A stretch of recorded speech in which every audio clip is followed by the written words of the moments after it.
jibber jab, bamboozle, nuka noozle, bippity bop, she called.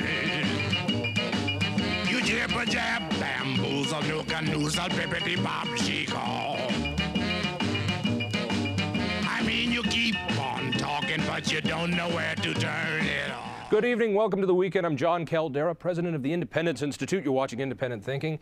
So, are you ready to let the prisoners out? It's time to do so. The budget is tight, and we don't need those prisons anyway. To talk about sentencing reform and all things budget and law enforcement, one of our top law enforcement guys, Jon Suthers, our AG here in the state of Colorado. Now, you were also the U.S. Attorney General here, too. I was the United States Attorney, and I was a district attorney down in El Paso and Teller counties. So, you're a super lawyer.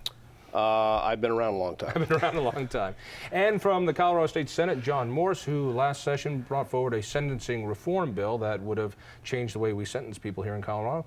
John, thank you for being here as well. My pleasure. All right.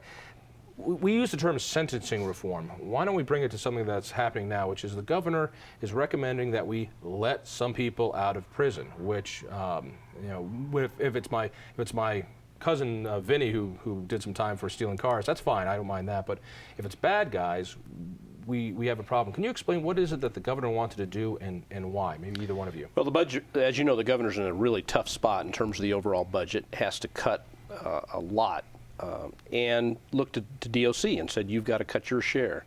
DOC can't get the $60–70 million cut that they need. So the Department of Corrections. That's right, exactly guys who run the prisons. Yeah, they can't get to where they need to cut-wise without releasing prisoners. That's the bottom line. My objection is how they arrived at what they did. They took the easy way out, John.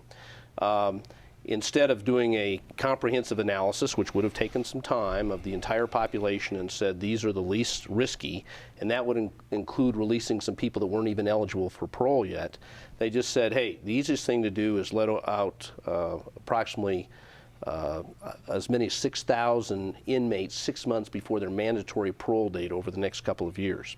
That sounds innocuous. Hey, you're going to be out in 6 months anyway, we're just going to let you out early. Here's the problem. That population has been repeatedly turned down for discretionary parole because they're high risk, or they haven't applied for discretionary parole because they knew they had no chance. Unfortunately, we're going to see some Willie Horton type situations where people who got out in these 6 months commit rape, robbery, perhaps murder, and the people who are the victims of them are not going to be favorably inclined towards this. Was this done right? There's a budget crisis. We need, I don't want to say crisis, we're tight. And so one of the things to do to fix it is to let some of these guys, we're going to get out in 6 months anyway, let them out early. Well, and what we've done is we're paroling them early. We're letting them out onto parole 6 months ahead of time. So the governor doesn't get to let anybody out. It's the parole board that lets them out. But the governor has said, let's take some of the money that we're going to save and put it into front-end services because we know that's when people are most likely to re-offend. And we also know what's a front-end service?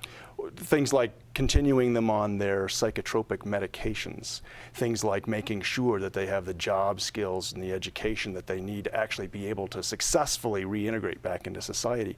Keep in mind, 97% of the folks that go to prison come out at some point. That's going to happen anyway, as you suggested.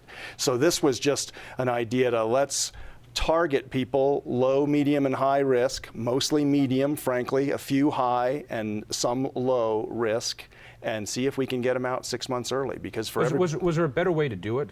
The Attorney General says not a bad idea if you take your time and say take out the less risky. See, I think the parole board will do that very effectively. So I think we've actually done exactly what the Attorney General wants done, except we're having the parole board do it. They're the only ones that have the authority to do it. If it's left to the parole board exercising the same kind of discretion they do day to day, you won't see nearly the savings because they will not let nearly that many people out. You will not have people paroled 6 months earlier if they have some say about it. I think they're under direction to make sure you get enough people out to get savings. There'll be some dangerous people out. There will be a loss of public safety. Let's kind of pull back a little bit. Both of you guys serve on a committee called the Colorado Commission on Criminal and Juvenile Justice. Right. And is the goal of this commission to take a look at our sentencing laws? Well, it was actually a more comprehensive look at the whole entire criminal justice system, and we were actually down the path of looking at reentry. Why do we have so many people recidivating when they come out? So in other words, guy gets out, and before you know it, he's back in. Yeah, within 3 years, 50 or more % are going back to prison. But it's the food. With the budget crisis, the governor and Senate Bill 286 from Senator Morse directed us to turn immediately to sentencing, and so for the last several months we've been looking at nothing but sentencing, and I think you'll see on Friday we'll be voting on some proposals to possibly take to the legislature and the governor for sentencing reform this year. Senator? Agreed. I mean, although I think when we established the commission a couple of years ago, I think in 2007, we really did think it was going to focus on sentencing reform immediately. And it didn't. It focused on some other things, and it's done some very good things. And some of that I think had to happen because there's like 24 people on that panel, including prosecutors and defense attorneys and everybody in between. And they needed to build some credibility with one another and some trust with one another to really be able to figure out how to do this. But the reality is the work is turning out to be very hard, and it's not nearly as scientific as everybody was led to believe it might be. And so we're having to make some gut calls. It's more art than it is science. Absolutely. I knew that going in, by the way. But let's just talk about the idea of sentencing reform. Right now, we've got a lot of people in prison. It costs, what, about 30 grand a year to keep somebody in Hotel Colorado. So it's a lot of money at a time when the budget is tight. At the same point, you put the right guy behind bars, we're going to save money because that guy's not going to be committing crimes, he's not going to be damaging property, he's not going to be hurting people. So spending 30 grand to put the right person behind bars is a good thing. As the budget gets tight, we also find that more and more people are coming back to prison, and we also have a 3 strikes law in this state, do we not? We don't. We don't have a 3 strikes law of a California fashion where you get 3 felonies, you're gone for life. We have an habitual criminal sentencing structure, which really we modified several years ago and put a lot more common sense in it. Because at first, just to get a grounding, it felt really good, particularly back in the 80s when it's like, 3 strikes and you're out. So if you shoplift a pack of bubble gum and that's your 3rd offense, you're gone. But it seemed as though we were putting guys behind bars that for crimes that really didn't deserve it, and it cost us a lot of money to put somebody behind bars for stealing bubble gum.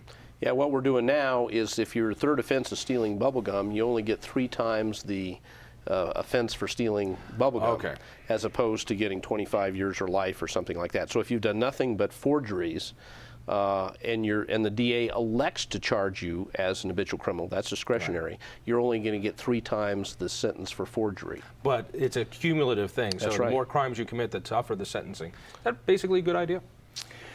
Something that we need to look at, because we've got to figure out why are people still committing crimes? I mean, putting people in jail and increasing sentences and all that is supposed to give us public safety bang for our dollar. And it doesn't seem to be working as effectively as we would like it to be. So certainly it needs to be on the table. It needs to be something that we think about all the time. But at the same time, and punishment is a huge issue.